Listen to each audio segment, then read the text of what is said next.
This is Fox 12 Now, and I'm Greg Nibbler, live in the Fox 12 Oregon newsroom. Live streaming here across all of our platforms, so whatever one you are on, thanks for finding us, or maybe you're watching us after the fact on the Fox 12 Oregon app or on YouTube. Either way, thanks.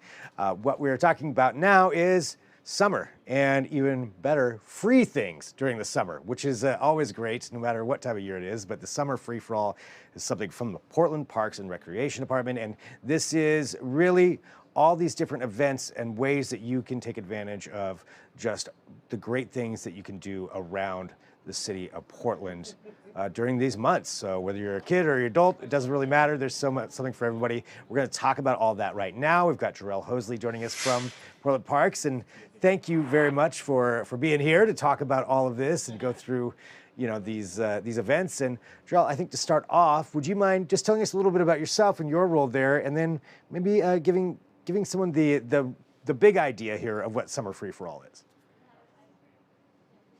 So Jarrell Hosley, Summer Free for All, specifically Summer Free for All cultural events, or we like to refer to that as movies, concerts, festivals, and things of the other sorts. And so that is my name and background here. If we take a high look at Summer Free for All, you said it kind of in the introduction there, all of the fun, engaging things that are free and ways to help build and engage community is kind of the overall goal. And so our sibling is Lunch and Play, which kicked off today. There was a kickoff celebration at Park Lane Park, and then cultural events starts just after 4th of July.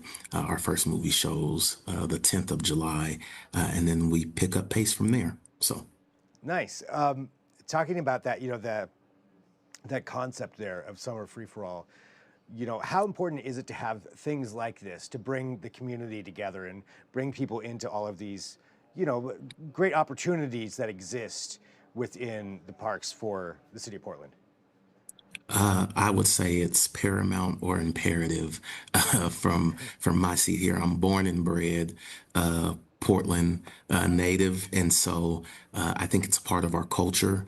I believe that there's no place better to be in the summer than Portland, Oregon. We get enough rain, so when the sun comes out, I feel like we get a different vibe from everyone. So it's just phenomenal.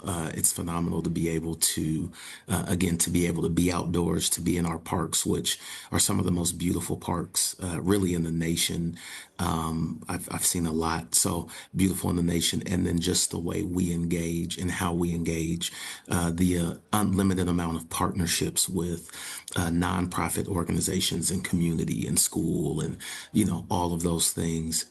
So I just believe it's an anchor, a very big cornerstone of Portland and the city of Portland for sure.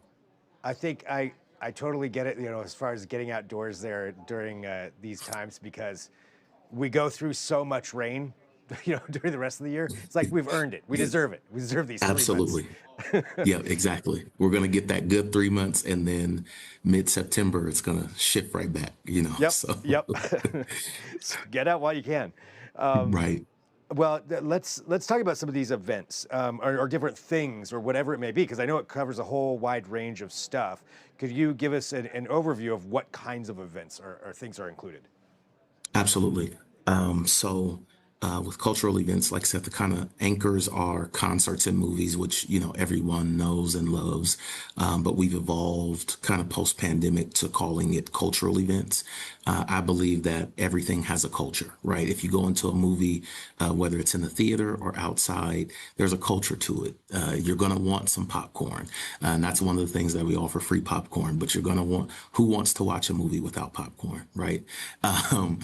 With concerts, there's a general culture to concerts, and you want to dance, you want to engage in music and a variety of type of music and things of that nature.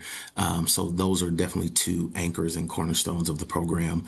But outside of that, when we talk about culture, we have other events that highlight culture. This year, we are doing an event that we call Energize Outside. and that's actually going to be Mount Scott Park. But there's going to be some dancing as well as sound bathing. So it's kind of more of a, hey, let's be energized, but let's do that outside. Normally, a lot of those things are done indoors, but again, why not in the summer in Portland? Being find a way to kind of calm ourselves and engage and energize again outside.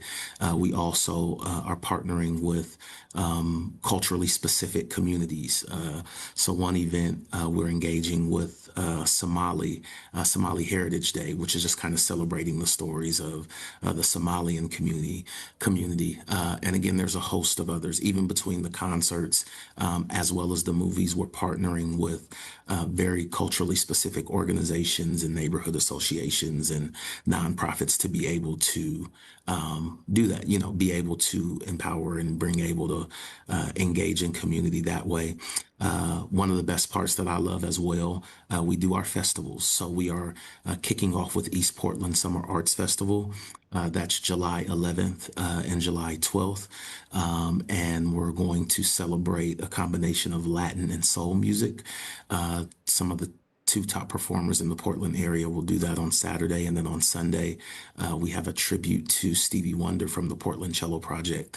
That's going to happen again. That kicks us off in July. And then Washington Park Summer Festival, which is a beloved tradition that's been around for decades. That will be the second weekend of August. That kicks off with Albina Music Trust, celebrating Portland's Black and big band jazz community. And then Ural Thomas and the Pain on Sunday will be another, again, big local band to be able to celebrate at Washington Park. So again, just leaning really into the beloved community that we all know and love here. So many different things going on during that, and I want to speak to that. Although, just really quick, did you say a Stevie Wonder cello tribute? Yes, sir. That's that's awesome. Uh, Yes, I mean, they're all great, but yes. okay. Uh, I'm looking forward to it too. So, yeah, I'm just my mind's trying to wrap my head around it. But it seems like these are really great opportunities, to celebrate that culture of Portland, but also maybe get to know your neighbors, get to know the people in your absolutely. community and learn more about that, and have an opportunity to do that all together. Yes, for sure. Like I said, we partner a lot with neighborhood associations. And so in partnering with them, sometimes this is their, going back to kind of speaking summer and outside, this is kind of one of their anchor events. So, some of them are combining it with just different things essentially to kind of join. So as a neighborhood association to be able to say, hey, we're going to do this and this is going to be our one kind of big event this summer or one of the big events. And so that's another opportunity to be able to say, hey, would you come out? Let me get to know your neighbor. Did you just move to the neighborhood? This is something we want to do. A lot of them take the opportunity. Do you want to join the board, for the Yeah. neighborhood association? In that same way, nonprofit organizations as well were able to some people who just follow the series of Summer Free for All cultural events or concerts actually get to come on site and engage with our partners to say, I didn't know about this nonprofit organization and what you're doing in the city and what you're doing in the community. So it's kind of mutually beneficial for all as a way of being engaging and finding out more that these organizations and nonprofits are doing in the community. Really cool. Well, for people who want to, engage with this and who want to, find out more about what events are going on in their neighborhoods, or maybe even going somewhere else to go check out some other events, what's the best way for them to do that?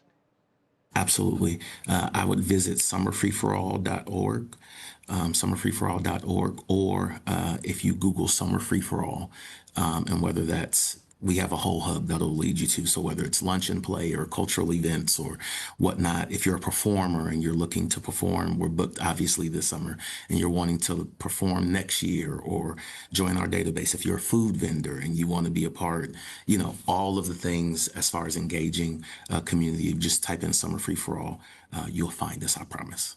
All right, Drill, thank you very much for taking some time out of your day to talk to us about this and, let us know. I can only imagine how much work goes in all year long to plan out all of Yes, sir. this and coordinate. It's a lot of coordination. Um, Yes, sir. but but that's awesome. It's something that we can all enjoy and take part in and get out there when it's not raining and enjoy the summer months and meet your neighbors, hang out. Absolutely. Thank you. Thank you so Absolutely. much for joining us here on Fox 12 Now. Not a problem. My pleasure. And for everybody watching, we are live streaming here. We are covering a lot of things this afternoon, but we're live every weekday from 1 p.m. to 4 p.m. And if there's breaking news that happens, we'll certainly have that for you too. But we also get to have a lot of interesting conversations and segments like we just had here talking about summer free-for-all. So plenty more coming up. We do need to take a quick break, and then we'll be back with more here on Fox 12 Now.